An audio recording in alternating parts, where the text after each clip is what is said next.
it's not beginner friendly anymore per se. Okay, I wouldn't say that dropshipping is not feasible. It's just more like you as the business owner, you need to be a better entrepreneur. And it's either you provide more value to your customers, so you sell more expensive stuff and charge them more, so you can basically cover the costs, right? Or you can diversify the traffic source away from Facebook as well. So in terms of biggest industry change per se, I would say that is the biggest one. Yeah.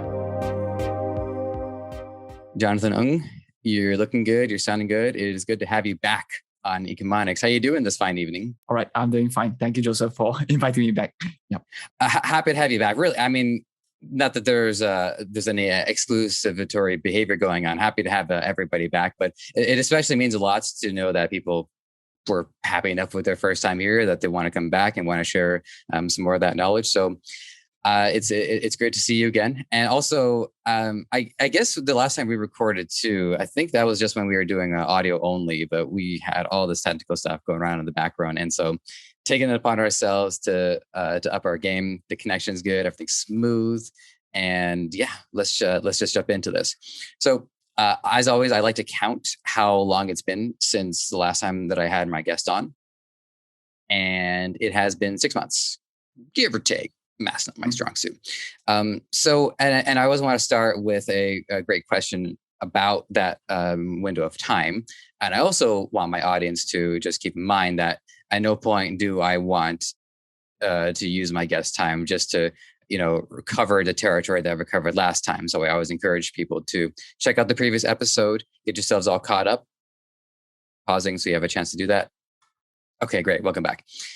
So in the last 6 months, on the top of your mind, what would you say has been some of the largest changes or some of the most significant differences, whether it's something that you've identified specifically with your business or even in e-commerce at a larger scale? I think you talked to other people on the podcast as well, right? And then everyone says, a lot of them mentioned iOS 14 and stuff.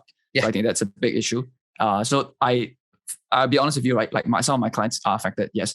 And then it's very scary because like, if your business entirely runs on paid advertising and then you just wake up and like 20-30% of revenue is just gone and you just don't know what to do about it, right? And because especially if you're selling physical product where there's risk involved, right? And especially if the COGS is very expensive, right? It's very expensive to ship out to the customer. There are no refunds, stuff like that, right? Then your margins become thin. So I think that's the first thing that came to the industry and kind of affected everybody.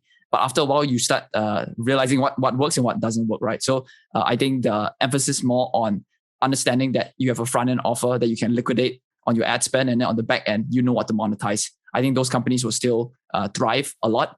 And also I was talking to like really, really big time guys, right? And what they're telling me is like, okay, we are willing to go 0.5x, 0.6x ROAS on the front end and basically just burn cash. And then just willing to play the LTV back end game. So I think in terms of the industry is getting more, it's not beginner friendly anymore per se. Okay, I wouldn't say that dropshipping is not feasible. It's just more like you as the business owner, you need to be a better entrepreneur. And it's either you provide more value to your customers, so you sell more expensive stuff and charge them more, so you can basically cover the costs, right? Or you can diversify the traffic source away from Facebook as well. So in terms of biggest industry change per se, I would say that is the biggest one. Yeah, and I'm already seeing rumblings of like an iOS 15 update as well. I don't know. I just picked up on that here or there. It seems to me that this one was a significant change just because it was a whole reconfiguration. It was almost like gerrymandering, but in regards to traffic and how people are using their devices. So I actually wanted to fixate on this for a little bit because I think this is fascinating. So in your position, at what point are you starting to hear from your clients? Is it pre-implementation and people are worried and they're trying to get ready for it? Are you hearing from them like the moment, like you said, they wake up and all of a sudden the revenue has dropped? So what I'm keen to discover about that is really the relationship between how much of that revenue is coming in based off the ads that are currently active versus how much of that revenue is coming in from, as you would also describe, the LTV, and how much activity that their website should already have based off the traffic that they've acquired to that point. Okay, so in terms of like preparation, like I don't think anybody expected it to be so severe. But for me, for example, it's like I saw revenue drop. Okay, like this is reality now, right? Like you can't go back to pre-iOS 14 days. So when I basically opted out of tracking just to see it for myself, like see how bad it was, right? I basically I'm in a marketing niche. So every single day I like receive guru ads and like courses, stuff like that. And then after I opted out, basically I started receiving furniture ads. So I was thinking to myself, okay, now this is the situation. How do we actually ensure that like we still can target the correct customer, right? So what I found, or like after dealing with it and going through the trenches per se, is that the first hook is very, very important, right? So the first 5 seconds, if you are calling out the correct target audience, usually Facebook can still find the appropriate customer after that. Yeah. But if you're unable to do so, right, then it seems like Facebook, you will not even get a conversion. So absolutely from the get-go, like your ad will flop. Okay. So in terms of preparation and dealing with it, it's just more like, okay, if we are extremely dependent on paid advertising, then we diversify away. And then the creatives, right, you just need to be really, really on point in terms of the marketing side, right? You just need to call out the correct target audience, ensure that, okay, this male 20 to 45 loves luxury, you know what I mean? And so that the image or the whatever hook you're using at the start needs to call out that specific characteristic or trait, if that makes sense. And so the follow-up to that too was now more just about the relationship between how much the daily revenue is based off the ads. So let's just say, for instance, a business is running for 5 years and they've been running ads for those 5 years, and a lot of traffic has funneled onto their website where they're now part of remarketing. So what I'm keen to hear about is why the losses are so heavy when the advertising changes. Wouldn't there be enough of a, I mean, I guess this does depend on how long the business has been around for, but wouldn't there be enough of a of activity just with their current customer base to keep the losses from being so significant? Yeah. So I won't say surprisingly, but the client that was like most affected for me, for example, like their back end, they fundamentally didn't take care of the customer. So once the customer came in, then they kind of treated them badly. And then, they just move on to the next one to acquire the new customer. Whereas I have another guy, he's like selling wholesale physical products, stuff like that. So he has a reputation in the industry. So his LTV is very high. And even with iOS 14, right, he's actually doing better than ever because he's more willing to spend. And then other people in the space who are not as established, right, they can't acquire the customer fast. But then he has the reputation already. So I would say the ones where are extremely dependent on paid advertising, then on the back end, you don't actually provide enough value for the customer to come back to you. You get just absolutely destroyed.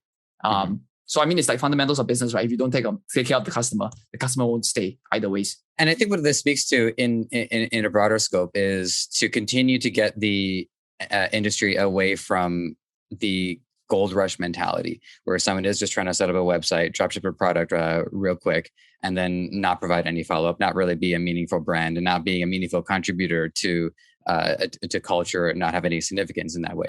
So I see an event like this as a calling of who means it and who doesn't.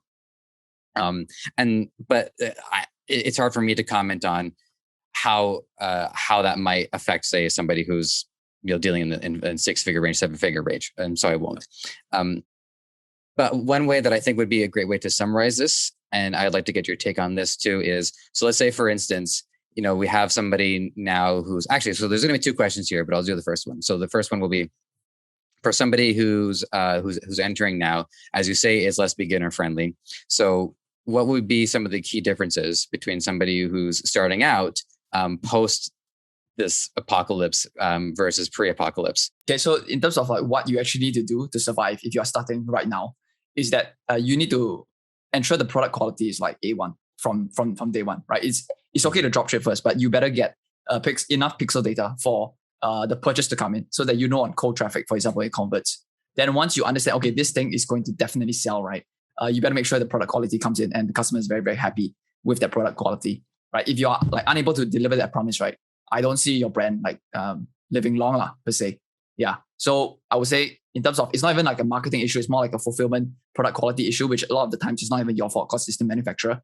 So I think before selling, you should do more due diligence, if that makes sense. Yeah, I agree with that. And one thing we're going to do, by the way, to my audience, is we're going to actually take a look at my website just to get a crash course on that. And that's the position that I'm in right now too. Is, I have the product and I'm testing it as if I were a customer and how this thing actually works. And the longer I do that, the more peace of mind that I have. Like, okay, well, this thing didn't fall apart after a month. It's been 3 months. It still hasn't fallen apart. So I take some comfort in that. And I don't know if everyone is going to have that kind of patience, though. I think a lot of people are still going to just try to see, hey, if this thing works, it's because I didn't get as many complaints as if if it doesn't work and I get a significant amount of complaints, and then I just close up shop and move on. But that's all right. So the other follow-up question that I had, and then I move on to my next points here, is in your in the chronology of your work here, have you seen other events that had an impact comparable to the impact of this iOS 14 update? So pre-iOS 14, I mean, there was high competition already, but like in every competitive market, like you're going to have the big dogs and the small dogs anyway. So in terms of like marketing wise, not really, because as long as you make better ads and make better offers than other people, you generally can win the market. And then the same principle goes applying for LTV. Like if you can spend more to acquire the customer, then you're a winner. So I wouldn't say there's anything specific or anything major, but in terms of fulfillment or like the backend stuff, I think the supply chain logistics has matured a lot already. So like more people have access than ever to good fulfillment and logistics. However, product quality is still an issue. Yeah, I mean, even from my point of view, there's really only so many ways that we can test product quality, which is acquire it, use it, see for yourself, and then and it's not even just peace of mind too. It's also being able to write more descriptive copy, I think, too. Being able to feel it more intuitively, test out more of its features, and then understand. I can understand the benefits better because I'm using it, and it's giving me a chance to actually think creatively, which I don't think comes up so much when you're just looking at an image. So the next question that I had, and this it does tie a lot into what we've been talking about so far, but one of the threads that we established and we talked about in the previous episode is drop shipping is a rather problematic business model. Some of the things I recall you were saying is that if Facebook shuts down the advertising for it, it's not just having to reconfigure the strategy. It's also just the whole thing is now dead in the water. And now that it's gotten even more difficult. So, has your position on dropshipping changed as a result? Are you seeing that it's still probably the best viable way to get started, or has other ways to get started emerged that might actually compete with dropshipping? Yeah. So I mean, since we talked last time, I learned from clients and also people like I know personally, for example, like they dropship directly from the US. So you're taking the dropshipping, the best of dropshipping model, and then the 3PL or the manufacturer is directly from the US. And then they have just massive white label factories anyway. So you just take, for example, supplements, protein powder, amino acids, stuff like that. You just brand it, and then you're dropshipping directly from the US. So shipping times, you are taking infrastructure of US companies, 3 to 5 days. Plus product quality is like not bad, and then you can start from there already, right? So I would say dropshipping is not dead. It's just more like dropshipping from China, 10 to 14 days is just increasingly difficult. So if there are easier ways to do things, why not do easier ways? My suggestion. Yeah. Right. Yeah. Well, I mean, one of the things is for one, even 14 days, I find that surprising. Like some of the stuff that I've ordered off AliExpress took me 30 days. So if I get it in 14 days, I'm like, wow, this is actually impressive. I think one of the limiting factors that I would find in dropshipping from US versus dropshipping from China is product variety or product selection. Have you found that for the most part, if I'm looking for something on AliExpress or in other Chinese dropshipping sources, it shouldn't be too hard to find something comparable in the US, or is the US still dealing with more of a limited supply of product? And also, I suppose, are they just basically shipping it from China and then holding it? So then that way, as soon as it's ready to ship, they'll just send it anyways? I would say, yeah, definitely maybe US, certain products are difficult to find, right? But then if you do it from China as well, the problem most of the time is just cash flow, not enough cash flow to buy inventory for the next one. So then you got a kind of a chicken egg problem, right? So I guess best of both worlds is just go to China, like worst case scenario, right? Do your normal dropship stuff. Once you start buying inventory, you buy in increasing bulk. So 100, 300, 500, right? Then you can go and take, for example, like clearco.com. You can go take capitals and loans and stuff and you show the Shopify dashboard and say, look at my cash flow increasing. It's fine. Sales and everything. ROAS is fine, right? Then you just get a loan from there and stuff. But then again, it's like most dropshippers don't think about that because there's real risk involved. Sorry about this. Yeah. And then, is it time sensitive? No, it's just a bit QC, but yeah. But basically that's kind of the model that you kind of have to go to if you want to seriously succeed in this game. Yeah. Okay. Well, what are the big things that we wanted to talk about? was importance of messaging in the offer and more important than ads. And even just hearing that, I basically agree. But what I really want to expand on here is the significance of it, and how I would see like the ad is supposed to be the carrier for the message and the offer. So it's not like an ad appears that doesn't have the message and the offer. So those are some of my initial thoughts on this, but this is something that I'd like to hear you expand on. So the ad, if you think about it, right, people don't pull out the credit card on the ad, right? People pull out the credit card on the product page. So the ad, like you said, is the carrier, is just to sell the click.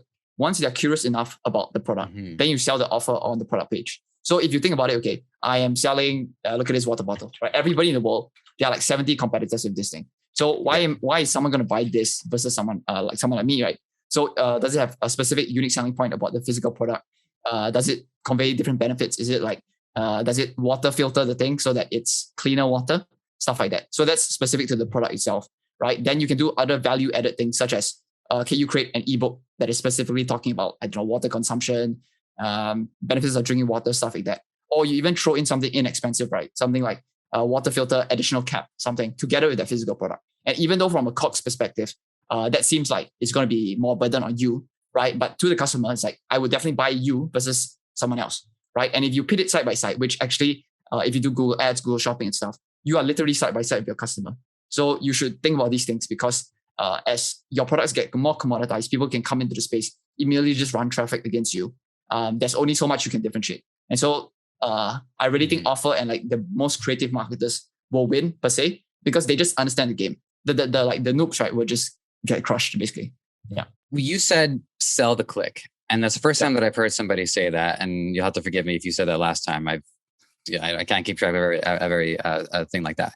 But I think that is it's significant. And what I like about it is it conditions, I guess, the advertiser to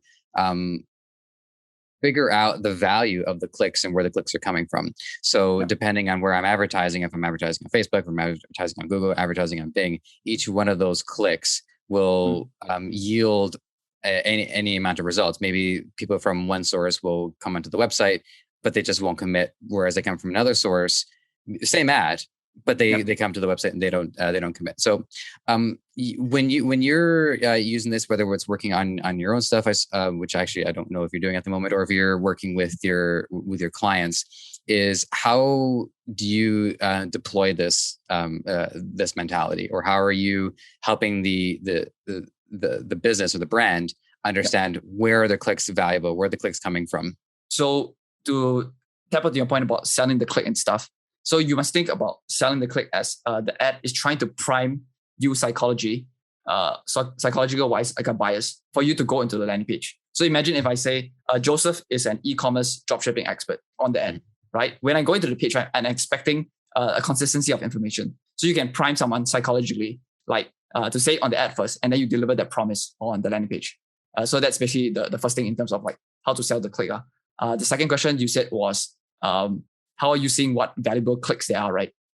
So in terms of generally, we write long form copy. So when you write long form copy on the ad, right, there's more commitment to the click.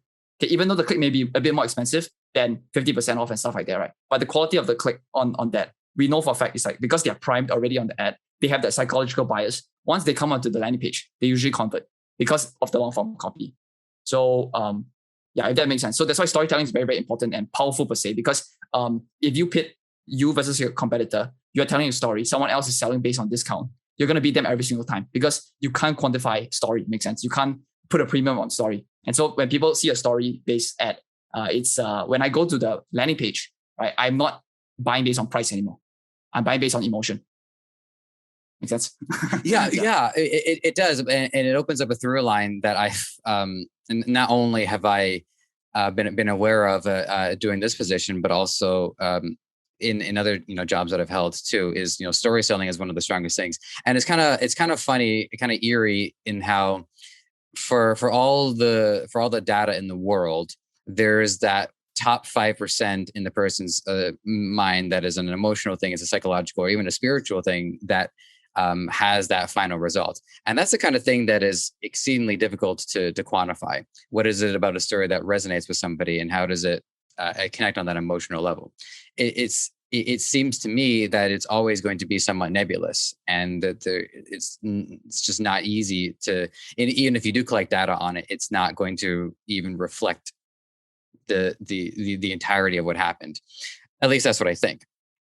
And in your position, did I just pull it out of thin air? Have you ever been able to assess anything based off the emotional results, based off the spiritual results, or is that the kind of thing that even at your level is left to the imagination? Yeah, so you can't really quantify that. Yeah, right. I can't so, really but it's worth a shot. Yeah. Yeah. I mean, I think that the most powerful thing is like after they buy, like the click comes in, the purchase comes in, everything, and then the customer actually, we talk to them on Zoom call, right? So for example, I force my client to like, okay, go and find your highest LTV customers, right? You go and interview them, send them email, say, hey, can I have 15 minutes of your time? I want to understand why you're buying my stuff, right? And then when she came on, she was very, very happy. She showed the bag, everything. And it's like, okay, this makes me feel really good because there's image representation, something like that. So it's like, in terms of understanding your customer persona is a bit more difficult because data, like digital marketers, they just like sit at their computer and stuff. But once you start talking to the customer, you get a very, very strong sensing of who you're selling to. And that actually helps and improves conversion at the same time. Purely because you know who exactly and what the pain point is and stuff like that. And what resonates with your highest buyers, right? So if you are running e-com now, you probably should definitely do this, right? But go to the top 10 LTV people and then just go and interview them, right? So you don't have to do so many, but you should go to the people who have continuously bought from you over and over again because they've indicated with their money that they trust you the most. Yeah, that's actually the first time that I've heard somebody suggest doing that. I think it's a great idea, and it reminds me of one of the threads that we had talked about previously is if a person has that kind of confidence to be the face of the brand, then they should do it and not rely on somebody else to be the influencer on their behalf if they're so inclined. Not everybody has that skill, so don't make a square try to act like a circle. We understand. But I think it's a great idea. And what I think this ties into is part of the user-generated content overall strategy. So in a way, I think that interviewing the client counts as content, even if it's not displayed publicly. Yeah. Because now I'm getting this. It's like a private review, feedback. I assume that if they have anything negative to say, that's a good chance to do it too. Say it directly to the CEO. So our interviews, do they always stay private, or do they ever turn into either like a case study or testimonial or in some way that it can actually be displayed publicly? Sure. I mean, if your client is comfortable, then obviously more than happy to do it. But obviously you do it for internal documentation first, right? After you interview, get permission from the customer, say, okay, can we put this on landing page? I think it'll make a really good review and stuff like that, right? You actually can, I recommend some people I coach to do this as well. So it's like you set up an entirely different landing page. You put it at the top bar and then you just put reviews. And then you just stack like 50 reviews all in one page. You would significantly see your conversion rate increase overnight. So like it's hard work, obviously, to get those testimonials, but it's definitely worth it. And it's also assets that you can run as paid advertising on the front end. So yeah, I agree. Yes, 100%. Yeah. Okay. Well, one more follow up to this is someone on a granular level. What kind of questions do you recommend that people would generally ask to get the best answers? So it's like, okay, why did you buy from us? What made you buy from us? What was the number one thing that if we do, you will be very happy? And then stuff like what else would you like to see from us? Yeah. So it's like, okay, you're trying to identify the positive attributes that your brand is portraying to the customer, and then find what those are, then identify, then obviously ask for improvement in the last one. So how can you improve? How can we help you? How we can make your experience better, etc., etc. Okay. So all this information, right? You probably put in like a Google form, and then you ask them, they compile, see with your company or staff or whatever, and then examine, and then you know what to do next in terms of what product to build next, what to sell next also. Yeah. Okay, sorry. I said I had one more. That was my last follow-up, but I come from film, so we're used to people saying one more time, one more time, one more time. I also happen to think that this is one of the keenest ways to build out the customer avatar. So if I have, let's just say I do 10 interviews and I met 10 of my 10 best LTV customers, I I think what I would want to do is try to create somewhat of an aggregate or somewhat of an average based off their answers and their spending habits. Maybe they all seem to be wearing the same kind of clothing for some reason. How accurate would you say you're able to come up with an avatar based off this information? Based on like top spenders, you should be able to stereotype quite easily. Okay, great. So one of the things that I appreciate this, but I also realize that I'm going to get shellacked here just because there's a few things that are wrong with my website, but that's okay. It's probably better that I get shellacked than everything be perfect. So Jonathan has offered to have a look at my website, and I'm going to pull up screen share. And we'll just run through this. So again, to my loyal audio audience, this would be one of those times where you may want to hop on over to our video, which is on the Debutify YouTube channel. I know how this feels. I've been an audio listener for podcasting for 10 years. It happens. All right. I guess I'll just give you the grand tour first so that you can start collecting your thoughts. So it's called Second Space. I was hoping to be able to just do secondspace.com, but that domain was thousands and thousands and thousands of dollars. So I had to go with Second Space Shop. That's okay. So the brand is based on, it goes into home living and home working niche. So essentially, the more somebody spends in their apartment or their house, the more they're my target market. So right now, it's mostly about the remote working position. And the idea was to look for products, but also the psychology behind giving people more freedom in their own homes. So products that allow your wall to be able to store more. The signature product that I'm working on right now is called the widget drawer, although usually it's referred to as the self-stick drawer. So self-stick widget drawer. And then a couple of variations of it, basic ones with a lock on it in case you want to put your keys or your glasses in there. And then these ones over here, which are pretty hefty. The pricing is, this one is $51. The only reason why is because my 3PL charges quite a bit to ship this. So I don't actually make a heck of a lot of money out of it. This is one of the ones where I just kind of want people to have it. So that's the image for it. Still working on better copy for it. Obviously, this is not story selling, but that's fine. And then the other side to it would also be the blog. So I don't have anything written on that yet. So there's obviously a lot of work to do. But this will tie into a question that I wanted to ask you as well, which is if it's possible. Not that I care. In fact, I would prefer this.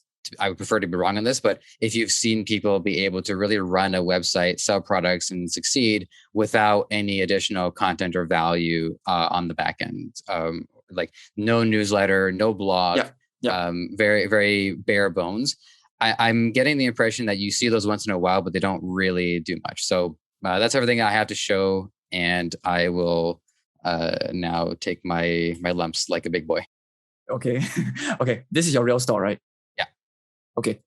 When you say newsletter and blog, you mean blog, not email marketing, right? So the blog would be here. Well, that's one thing that we can touch on more specifically. There's a blog, but the blog is not necessarily what I would send in the email. The email, maybe say snippets of the blog.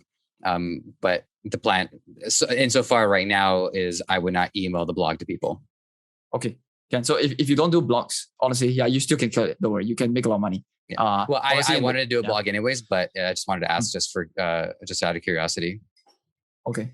Yeah, but I mean, in the future, if you need SEO, then the blog is useful. But yeah, you can make tons of money without a blog. That's the one. Okay, so question for you first, right? It's like, okay, who exactly are you selling to? Like, who is your target customer here? Sure. So the clearest avatar that I have would be remote workers, people who are living and sleeping basically in the same room. The more hermits, the more people live at home, work at home, the more likely that I want to convert them. So yeah, that's my clearest avatar right now is the remote worker. Okay, so anybody 23 and up, I would say. I'd say like 23 to 40. I think past that point, I'm not sure if you don't get as many people who I think have glommed on to remote working. And as well, I think because they have had the habit of working in an office for far longer. My assumption is that as they can start going back to the office, they will. And so you go to your product page, scroll down, go to your. Have you run any traffic so far? No, not yet. Okay. So you go to the most promising product that you have first. Okay, I'll start with the basic one then. Okay. So number one problem with this, right, is that I do not know who this is for. Mm-hmm. Okay. So in terms of, like you said, for example, you need to be like super, super specific. So for example, if you sell kitchenware, right, you need to identify, okay, house mothers, housewives, 30 plus, have kids in kindergarten, stuff like that. You need to be like really drill down onto that perspective. Otherwise, it's going to be very expensive to acquire the customer. And then you're going to be bleeding money on ads. Okay, that's number one. So you want to try to identify different personas first, like so specific until then. So for example, that could be one persona. The second one could be like women who are like career women, right? They don't have a lot of time, but then they are still in their early 20s, for example, right? So you can sell kitchen stuff to those sort of people, and the messaging for moms versus them is different. So that's the first thing you need to really identify.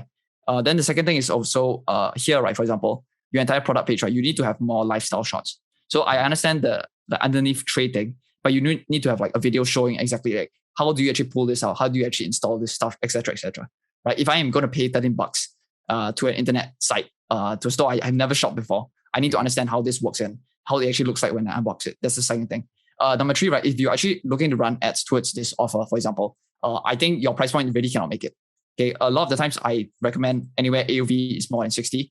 The reason why is because if you're going to spend for ads, right, you're going to be paying anywhere from like 50 cents to maybe like $2, right? In this type of niche, I would say. So in terms of like conversion rate wise, if you think about math, right? If you have 50 cents, you spend $100, right? How many people are there? There's 200, right? I'm guessing. Yeah.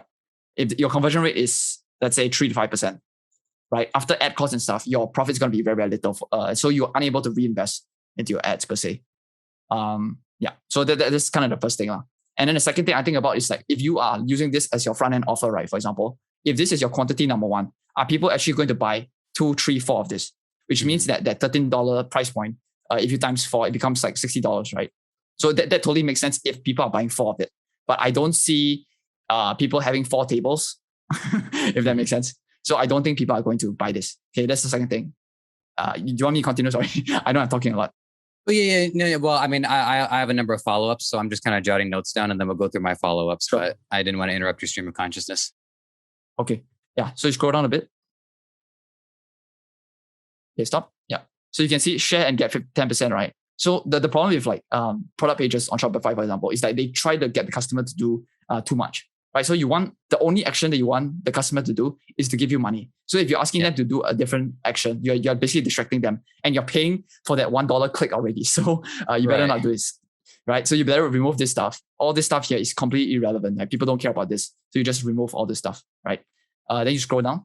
Yeah. So this is, people don't understand, right? If you look at the heat maps, I look at a lot of heat maps in my lifetime. So I know for a fact, people don't barely scroll down below the add to cart button. So if you think about it, this is prime real estate space that you're paying for already. So you need to really try to engage the customer either by a video, a photo plus like benefit driven headline, stuff like that.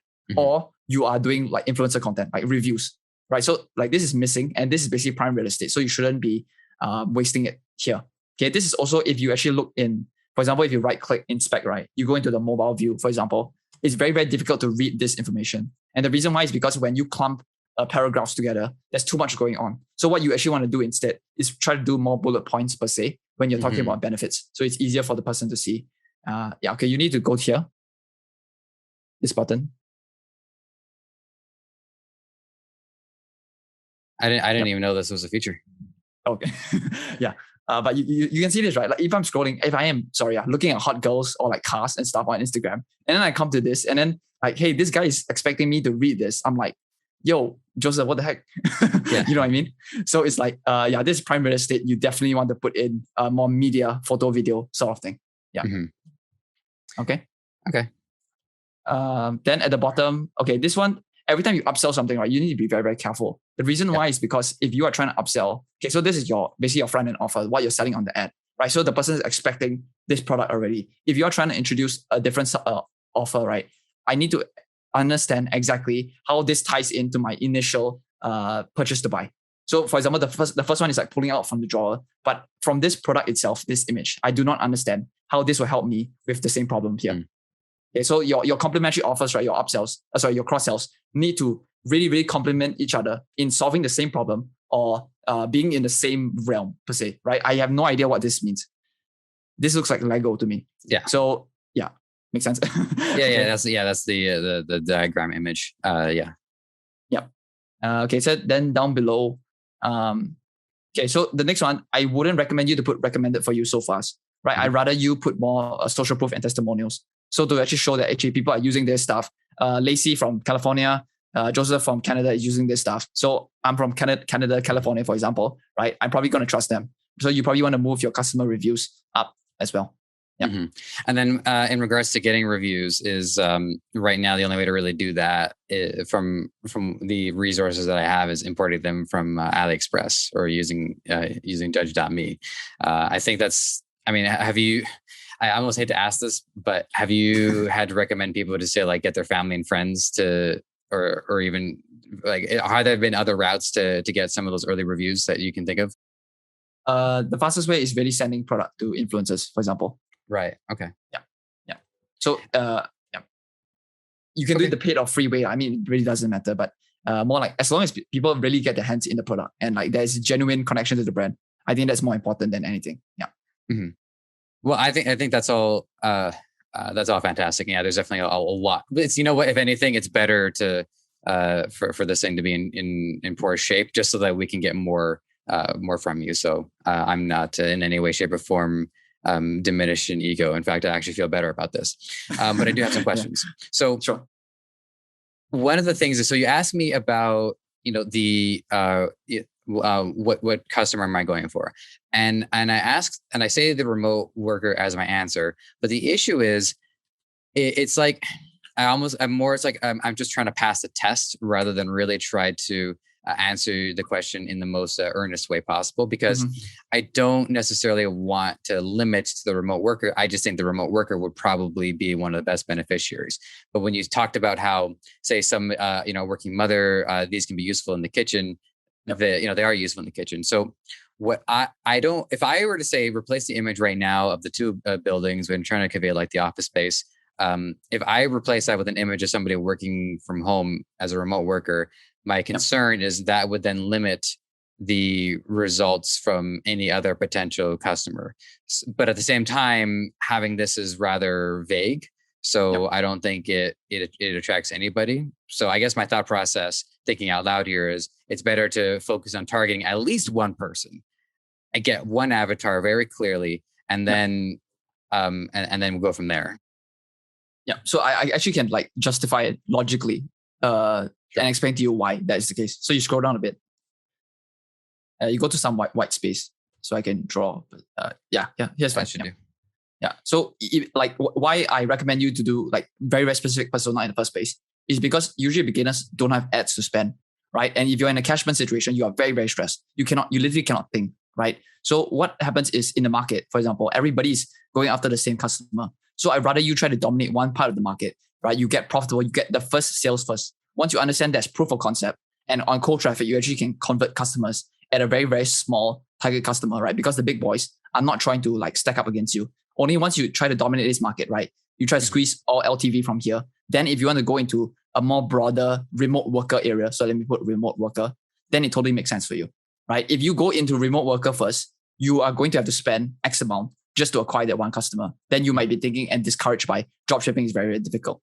If you start off with very, very small targeted, nobody else is attacking the same market as you. So it gives you competitive edge, not only in terms of like ad targeting and copy conversion per se, right? But everybody in that small little circle is going to go to your brand. Make sense? Yeah, it does. Except if you had asked me who would be in that circle, I would have thought the remote worker would have fit in the small circle. Not maybe perhaps for me, not understanding the scope of how many people are working remotely. There's quite a bit. So what, if you know, what would be the even smaller market that would fit in that circle? Sure. So remote worker, right? There are different jobs, right? So you could be like us, like digital marketer, e-com people, right? Then there are lawyers and accountants who definitely are remote working, right? Then there are programmers as well. So each one of these niches, right, they all have specific different pain points, right? Programmers, they type a lot, they use a lot of their keyboard, and they just stare at black screens all day, right? Then lawyers, accountants, they're looking at a lot of paperwork, they're scanning, they're command effing a lot because they're searching for stuff. So the pain point is super, super specific. Yeah. Aha. Wow. I don't want to spend too long just staring in awe, but this has actually put a lot of clues together. So with this answer, I guess one thing that I'm thinking of, it would also be in the realm of artists. So yes. Artists, illustrators, people who have, the pencils and erasers and pens and markers on hand. So they have a lot of tools that they want to play around with. So just to summarize this, it would be more ideal to pick one of these and even like reshape the website so much so that it's like a haven for the lawyers in specific, or a haven specifically for the digital marketers. Yes, that's correct. So I'll give you an example, okay, because I was running traffic from one of my friends. He's selling a mouse. Okay, it's a drop shipping product, like straight up. And then the competitors, right, are all selling the angle of comfort only. So you put your hand on the mouse and it basically like removes carpal tunnel syndrome, for example, right? He's attacking this market and he is scaled to, we saw the video ads like 7 million views already. So I'm no way going to even come close to beating this guy if I'm going to attack the same angle. So what we did was we go to Amazon and we go and find the reviews, and then we go and find the exact pain points of specific customers. And from our research, right, we found that a lot of people using graphic design, Illustrator, Photoshop type of people, all are experiencing this problem. And then they're like, okay, this works for me. I'm a graphic designer, blah, blah, 1, 2, 3, 4. Right. So we went to attack this market. And from the get-go, we are really profitable. That's incredible. Yep. I think for me at this point, I'm just in absorption phase. So with that, so my only other question is, so there is more of a big idea to the brand, like with what I was describing with, wanting to encourage people to be more creative with their space, find other ways to use it. So my other concern, and this is I guess the last one that I really have, is actually no, there was another one I'll follow up on. So is I'm not sure exactly how to ask it, but am I going to have to, I guess, restrain the scope of the brand until it expands into more markets before I guess I write about things I want to write about? So for instance, if I'm targeting specifically, I'm going to say illustrators, just because, I have more experience in the arts niche. So if I'm targeting them, then when they go visit the blog, the content that they're going to read there should probably be very specific to illustrators. Yes, that's correct. Okay. So yeah, so the other thing I wanted to go back to, so when you said the AOV would be $60 on this, and these are $13.77. So this is just really a basic question for you, which is how much would you be charging this? You said, just to be clear, you said it would be $60? No, okay. So I recommend everybody, if you're selling anything, your AOV, like no matter what you do, right? If you want to run ads per se, be a 60. So this product, of course, you cannot charge 60 for it because you cannot justify it unless it's like gold. So I don't recommend this to be a front-end product. So I do not recommend you to run ads to this product specifically. If you want this to be a cross-sell or a back-end offer, totally fine, fair enough. But don't go and run ads to this. You could just get absolutely destroyed in the auctions. Yeah. Okay, noted. And then I think that's actually everything that I had to say about this. So I'm going to turn off the screen share. So yeah, awesome. Definitely a lot for me to learn there too. And I know our audience, a lot of them are also kind of like putting these pieces together themselves and trying to come to terms with a lot of it. So the last thing would be is the roadmap for how are you, if somebody chooses to expand their brand, kind of like where I'm going with it is, but they're focusing very specifically on this one niche, is what's the roadmap for branching the brand outwards? And I mean that in, the products that they're selling, with the brand itself and the ideas that they want to convey, is how does somebody get to their vision of the end game and how they see it? Can I assume they already have one product? Yes, right. Yeah, they would have to have at least one product. Okay, yeah. Can. So because I'll put it in the story of, for example, a client I work with, right? So the guy, he went Kickstarter, for example, and then he sold compression gear. So he actually pre-sold the thing on Kickstarter. So we know it works, right? And then he was drop shipping. He's basically drop shipping from China, but sending to the US, for example. Then afterwards, he transitioned to Shopify and then started selling there and compression gear. So then afterward, selling, like spending around 100K in ads afterwards, right? There's a massive database, cohort analysis wise, right? Most of them generally are male, for example, volleyball, running, football, stuff like that, right? So we know that audience is there. So how do we sell to this customer base and expand LTV from there? So think about, okay, so if this customer cares about post-recovery compression, what else does he care about? He probably cares about post-workout recovery, feeling good about his body, right? So the potential things that we could sell to, for example, is like medicinal oil. We talk about compression gear, but for other parts of the body, right? They already literally have given us money for one part of the body. Why won't they give us for other parts, right? Then we can think about, for example, like post-recovery amino acids, stuff like that.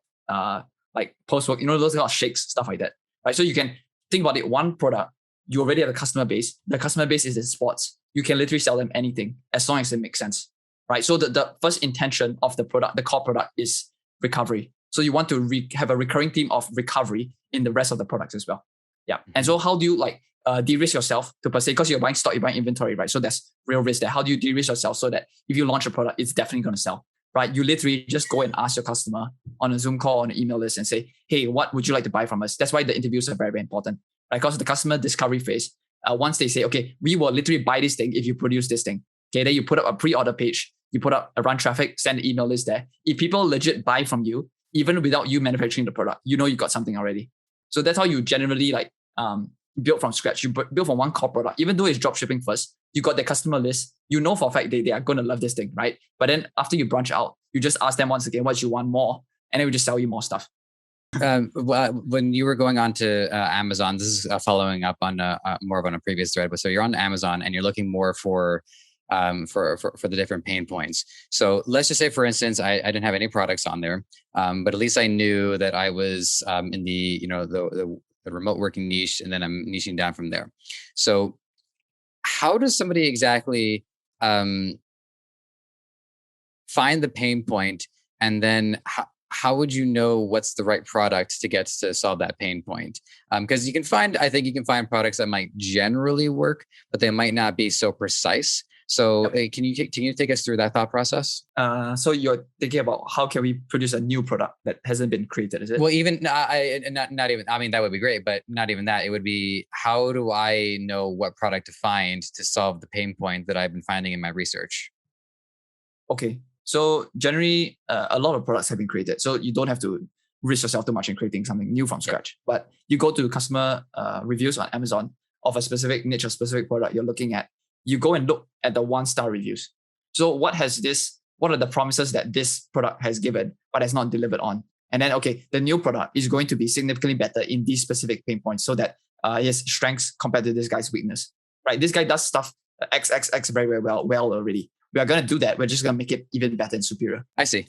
I mean, I guess it'd take a little bit of sifting through, because you have like 1-star reviews where somebody just said, oh, it didn't show up, or a customer flipped me off. So like you had to get through those, but I think that's a keen way to. I can't believe I never thought of this. I've been doing this for a year, never thought about that. Just like going through the negative reviews and be like, why are people who've paid money, why are they still unhappy? Yeah. Yep. And it might be, by the way, and this is me just speculating, but it might be that the product itself is great. It's just that the company stinks. If they treat their customers poorly, if the customer service doesn't come through, if shipping times are unconscionable, then it might be that, maybe it is just a product that's fine after all, and I just need to run a better company and have a better brand. I guess I'll tell you another tidbit in addition to that, right? It's like, okay, you go to Amazon to get the bad reviews. You go to the brand website to get the good reviews.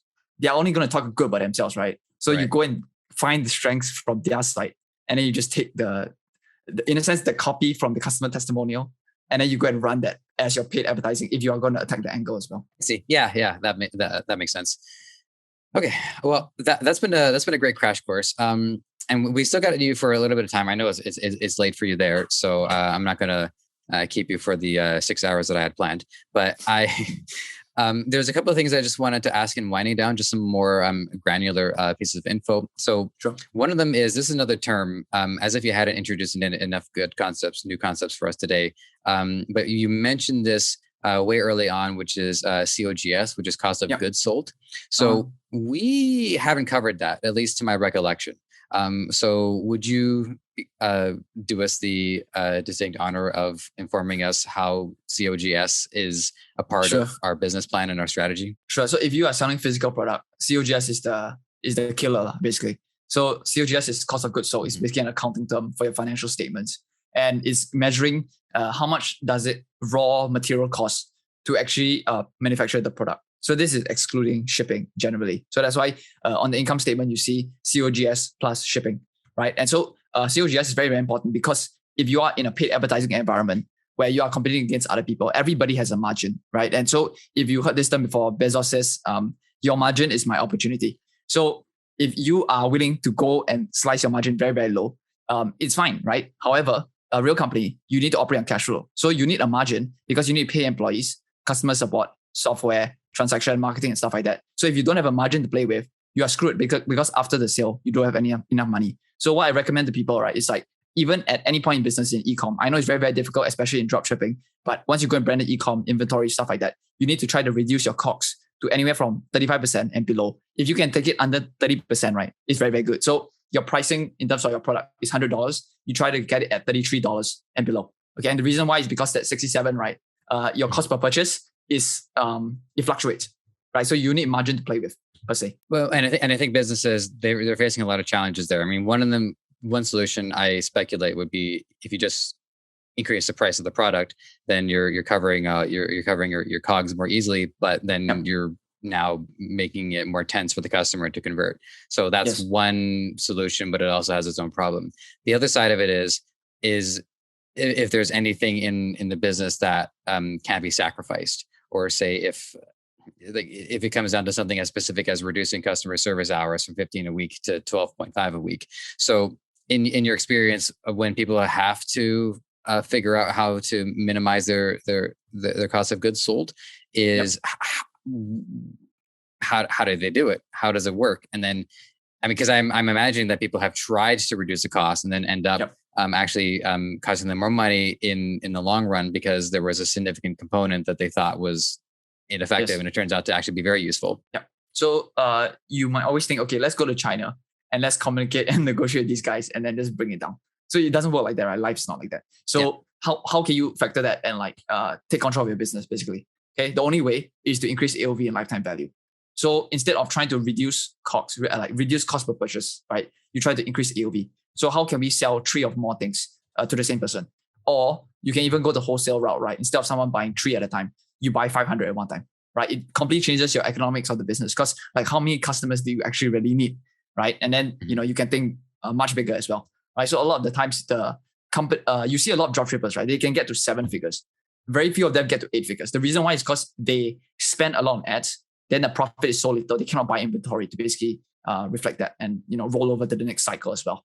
So a lot of the times, the biggest companies are the ones who just understand LTV, and then they can able to extend it. So physical product wise, I'm a very big supporter generally of subscription, recurring, consumables, stuff like that. I know food is very, very difficult to make per se, right? But those are businesses they'll win the e-com game, hands down, I feel. Yeah. One of the things that I've talked about with other guests throughout the show, and also internally with the company as well, is there's just certain products that seem to be no-go areas for beginners. Is I think skin creams, consumables, supplements, products like that. At least in my experience, they've been rather difficult to start with. Is that accurate, or have you seen a decent roadmap for somebody interested in, say, the supplement market at a beginner level? So if it's a beginner level, there are actually US. I know US manufacturers that actually do dropshipping. So they do actually allow you to dropship supplements, believe it or not. And you don't have to worry because they take care of FDA. I don't know what the other certifications are, but they take care of everything. You literally just handle marketing. So if you are super noob, pure beginner, from get-go, you might want to try organic marketing first, right? Really try to acquire customers organically. Once you can hit 5K per month consistently through just content per se, posting, you should be good to go to go into paid advertising. And then there you are. Like, I don't know about you, but like, I think a lot of people think like the ad game is everything. Like, paid traffic is great, but if you don't have organic traffic first, it's just very difficult per se. I come from the Ricky Hayes school of marketing is king. So while advertising is a key component of that, as you say, organic marketing is also an important component to that as well. So it's not just about running paid ads; it's about finding all the different methods to reach people, and in different ways too. Some I think are more cold, where some can come across much more warmly. Even doing a podcast interview, talking about your supplements or your story and why they're useful, that alone can probably get more invested conversions than running ads. So it's all part of a bigger picture. Yep, correct. But all right, like so Facebook ads, sorry, go ahead. No, go ahead. Yeah, what you have to say is probably more valuable. Facebook ads is just like one channel. So like you just think of it as one channel, and then you just have 50 channels. That's all. Yeah. All right. So on the other granular question that I had for you, just a chance to give some other pieces of software some exposure. So I went through your the software kit and looked for all the ones that I didn't recognize, and there was a couple: Connect.io, Pushowl, Hyros, ActiveCampaign, and Reconvert. So rather than make you go through each one of these and be the ambassador for all of them, I think it would be a more fair word to ask is the overall picture of this. This is a complete kit that somebody can use, and it covers all of the bases for their business. So can you just talk about the network or the ecosystem here of how these products are all working together? You said Reconvert, right? Is it? I did. Yeah. Okay. Reconvert. I actually met the founder as well in Israel, Aria. Okay, right on. So Reconvert does post-purchase upsell. So they just increase AOV by after you buy one thing, you can recommend the next thing to buy. And then I think they're building basically like click funnels within Reconvert as well. So you can like post-purchase 1, 2, 3, 4, stuff like that. So very, very powerful stuff. That one will automatically give you at least 5% revenue boost like overnight. You install the app, right? You basically get 5% increase. So you should probably try that. The other one is Klaviyo. I think it's quite, you've heard a lot of people with Klaviyo. Yep. Email marketing, very important. To be fair, it's quite expensive. Klaviyo is expensive, but they are like $10 billion company. They have a lot of investors and stuff. So it's not going to go down. And email marketing is like super important. You can generate like 50% more in revenue overnight per se. And you have no ad spender. So compared to a guy who's like doing 1 mil rev per year, you basically have like 300K in free cash flow just to play with. So very, very powerful stuff. Right. And so I would, as we're about to wrap this up, and so this would be a good time to remind the audience to go check out your website. I think there it describes all of them, gives them a sense of how to put all those together. And then my question about COGS also came from your blog as well. So that's also a handy resource to check out as well. So with that, the last thing that I want to talk about is very open-ended, just more about for your point of view and your aspirations is how do you see things unfolding for you? Do you have visions of like maybe expanding, or I guess overall just how are things going with you? It's the kind of question that people usually start with, okay. But sure. Yeah, I'm just gonna ask it now just while we wrap this up. Recently I've been it's a bit different. So it's like I run an agency. We still want to run the agency and stuff, but we realized like we are really good like marketing partner per se. So like recently like taken equity with some brands, and it's like, okay, we run the entire marketing show. We take equity in 2 to 3 years time, right? Let's see whether we can exit at like crazy multiples, right? So it's like, okay, you got a product already, it works. We know you can sell. We just take that and then we just latch on our marketing team, go to you, and just like steroids all the way. Yeah. So in a sense, that's kind of what I'm looking to be a bit like agency owner, but also like, because every single day we just do marketing. So it's like, it's just bread and butter for us, right? So we're taking that expertise and then bring it into brands. And then we try to do the big boy route, like private equity and finance per se, sell out to that. Obviously I'm sitting here now in 2021, not having been able to do that yet, but probably in like 18 months down the road, then we'll see what happens. Yeah. Door will, as long as there's a door to open, it will be open. So always happy to have you back and update us on how things are going. And some of it is perspective too, right? You're saying working with the big boys, whereas I'm having this conversation with you. I'm like, oh, it's to me, where you're at. No. Yeah. Joseph, in like 3 months, you give yourself like 3 months, right? You can hit like 30, 50K per month really easily. Don't worry. Yeah. You got it. I appreciate that. If I'm being transparent, I could be a little bit more expedited about this, but yeah, one step at a time for me. So I'll leave it at that. Okay, so final thing is, I mean, I don't know if I want to make returning guests do the whole like words of wisdom thing. I think one time is enough. But with that said, just let the audience know once more how they can find you, check your writing, check your content, even get in touch with you. Go to oxg-media.com. If you want to go to the opt-in, you can just /process. So it's oxg-media.com/process. Yeah, if you want to book a call with us, you can just book a call. It's either me or one of my team members who speak to you. And then we can see whether we can help you or not, right? We're not going to take you on if we can't help you. So don't worry. But if we can, then yes, we're going to sell something to you. So yeah. Okay, awesome. All right. Well, that's everything that we've got for today. So to my audience, thank you all for participating in your own way. It is an honor and a privilege to be able to collect this information, use it for my own good, and then also share it for all of you as well. So with that, one more thank you to Jonathan Ung for the road, and we will check in soon. And we all realize that, wow, everyone's doing e-commerce these days. Hey, this is Joseph from Ecomonics. Just wanted to thank you for being here and for giving this content your time and attention. I hope you learned something.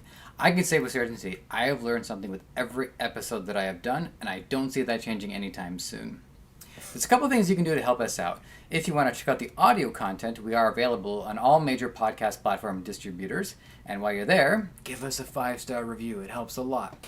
And while you're here on YouTube, there's a lot of things you can do to help out as well. It's not going to take very long. Subscribe to the channel, hit the like button for this episode, and hit the notification bell so when we have new content for you, it's going to be at your doorstep ASAP. Lastly, this podcast is created by Debutify, the best Shopify template available. It is 100% free for you to start, and it can change your life. It can make you so much more free than you are right now. So if this episode wasn't enough to convince you, I think a few more might do the trick. So have at it.